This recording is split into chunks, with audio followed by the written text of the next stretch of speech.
Oh, here he is. Here he is.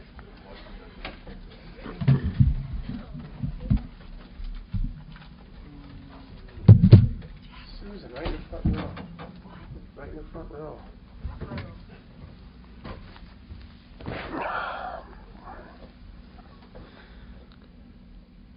Jeff, can you take us through what, just the emotions of the last 48 hours for you and how difficult it is to sort of balance what's going on in your own life versus what's best for these kids right now? Well, I received a phone call Saturday night from Randy, and my heart kind of dropped right there. I was very, very disappointed, very sad, like we all of us as coaches. And if you're in this business long enough, this will be something you'll go through more than once. It's the third time that I've had to go through this situation. The last time I went through this situation, my mom passed on Tuesday. I got fired on Thursday. And so I would probably say I'm in a little better situation than that, where I found out Saturday night and then Sunday morning found out that I was asked if I would lead the team to the bowl game. So it's bittersweet. Randy's a very close friend of mine, and he brought me here 4 years ago, and I was loyal to him, and I never really wanted to be anywhere else. And to be honest with you, right now, there's a lot of our players that are shaken by the whole thing. He was very close to a lot of the players. He was very rough and disciplined with the players, but I think ultimately a player wants to be coached hard. Doesn't want to be let to do whatever they want to do. Ultimately, at the end of the day, kids want that. And that's what he did. That's how I am as a coach. I think that's probably why he and I get along so well. But our job right now, our mission, is to bring this group back together.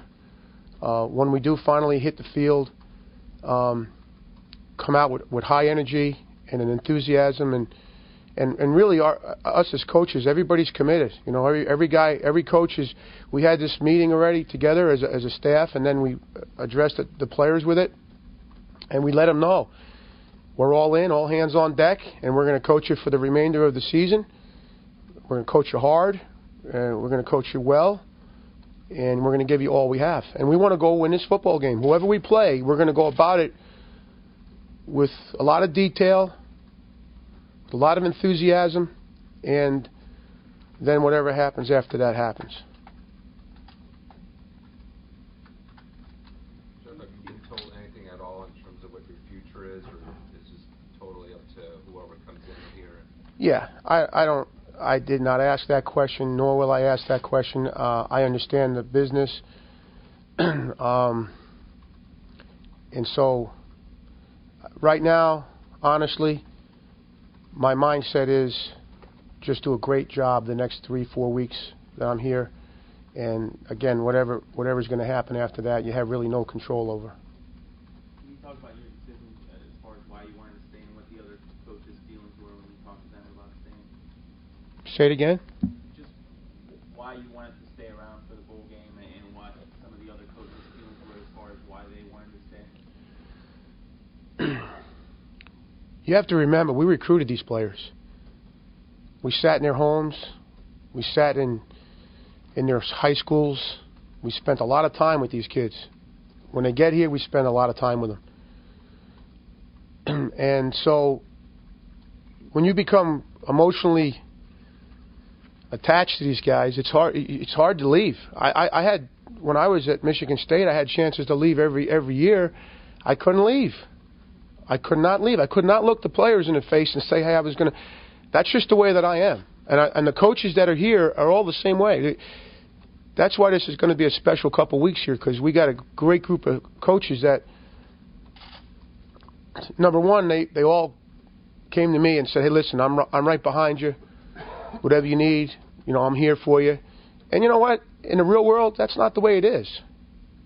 In the real world, there could be 2 or 3 guys out there that would want to be in this situation that might be, feeling differently. But so I think this is a great opportunity for me. I understand that, and I appreciate it. And we're going to go about it. Like I said, we've been meeting since this whole thing happened. We've been meeting and getting organized for different scenarios. And number one, it's finish out the week. We have study hall ends Thursday, classes end on Friday, and then it becomes exam time. And we're going to push right now. That's the main focus right now. I mean, it's like if we have to lock guys down, we're locking them down. But we're going to finish it out. The rest of the week, we're going to finish this thing out the right way, and then once it's time for football, then all the attention will be put on football.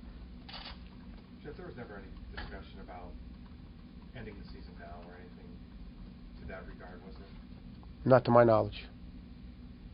Jeff, I guess there was a question. You were the offensive line coach. There's 3 guys here that coordinators, offense, defense, and special teams. So there's a natural question of you being asked to run the team over the guys that were coordinators. Have any answer to that, or basically why? That wouldn't be a question that you would ask me, because I wouldn't know the answer to that. Again, I'm honored. It's a privilege, and I'm not used. This is something I haven't done before. But I will say this: I do coach 5 players that are out of the 11, so I do have the opportunity every year to take 5 and bring them together to work amongst those 11. So that, to me, I'm a candidate. I mean, this is kind of what I do. I bring guys together and I get them to work together, and I'm excited about this whole thing. I really am. On that note, how's the dynamic between all the coaches, and is it all hands on deck and all that sort of thing? Absolutely.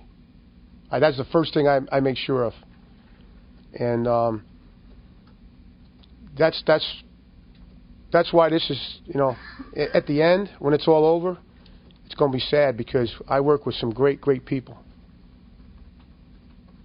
Jeff, how important is it? I mean, let me rephrase. There's no way to reinvent the wheel, is there, before the bowl game? I mean, are you going to basically try to keep everything largely on the same course as Randy had it? Well, that's a great question. The first thing that we're going to do is, my mission statement is this: I want to make this whole thing, this whole experience, right for the player. So what we do is we have a staff meeting about whatever the issue is. In other words, we're about ready to have meetings on the media. How do we handle the media?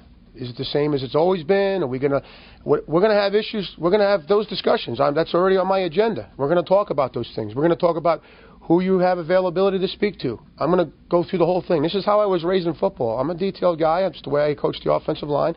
So we're going to talk about these things as a staff, and then we're going to run it by the administration, make sure everybody's on the same page, and then we'll let you know. Ultimately, we'll make those decisions. That's that role I've been put in, and then we'll go forward from there. Hey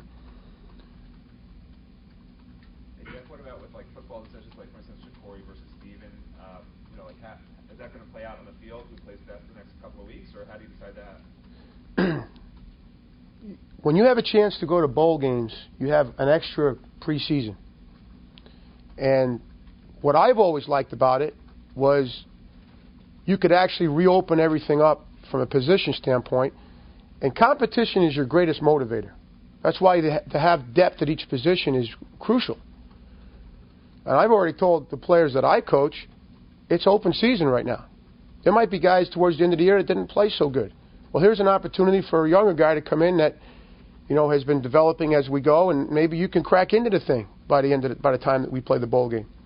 So, to answer your question, and I'm not one to dance around questions, I'm going to kind of, to answer your question is, it's going to be competition. And I think we have two really good quarterbacks, and I think they're really bright, and I think they know this offense, And so that's going to make it all that much fun in the preseason of it, and we'll evaluate the whole thing right to the end. Coach, what's going to be the biggest adjustment as you jump from an assistant to a head coach? What's going to be the biggest challenge and the biggest burden that you have to face? I think it would be to have the pulse of the team. I know the pulse of I know the offensive lineman like the back of my hand. I can tell you prior to the game how we're going to play. Believe me, I can tell you that. I have a good pulse of now. My thinking, my mindset is a lot of these players. I haven't talked to a lot of these players at all. I mean, linebackers. I haven't had a chance to really be around those guys other than coming off the field or talking to them in the weight room. You know, so now it's an opportunity for me to get to really learn a lot of the, because I spend a lot of time with the offensive linemen. So now it's to really have a pulse of the team, and again, everything we do, I believe this. I really believe this. I believe if like all you guys were part of our staff here, we're all together as a staff. If I just sat here and dictated to everybody what we're going to do, you do it, okay? But if I asked you all to bring something, hey, listen, you go fix this. I'm going to put you. You're in charge of this. You're in charge of that. And I think then what happens is now you get excited. Now you're like, hey, I got to have a part of what's going on here. And so I think what happens now is you have a group, a staff, the players. Now everybody feels excited about the plan because they're involved. And that's kind of how I think. I didn't always think that way. I used to try to be a micromanager. And I believe that when you have more, everybody has a part in it, you get more out of everybody. And it's more exciting, it's more enjoyable. So that's going to be the thing that, at the end, like I say, at the end I have this vision of a team going out there to play with tremendous and high energy, real detailed, and you could tell when a football team is on the field and they know what's going on and they know what they're doing. You could just tell. You don't even have to be. You could be a fan and tell. After the game's over, whether or not. And so that's the vision I have. Is the vision to go out there and have a great plan, practice well. I believe when you're enjoying yourself, when you're happy, you're more productive. So I don't want to. I call them the fellowship of the miserable. And when I walk down the street and I see someone like that, I kind of go on the other side of the street because I want to be around people that have, I'm fortunate because I happen to coach a good group of those guys that are like that, and they're young guys too. But I want the team. I want everybody to be. That's why my message to the team the other day was that I want to see energy. I want to see guys that are having fun playing football. If you're not having fun playing football, how can you be very good at it?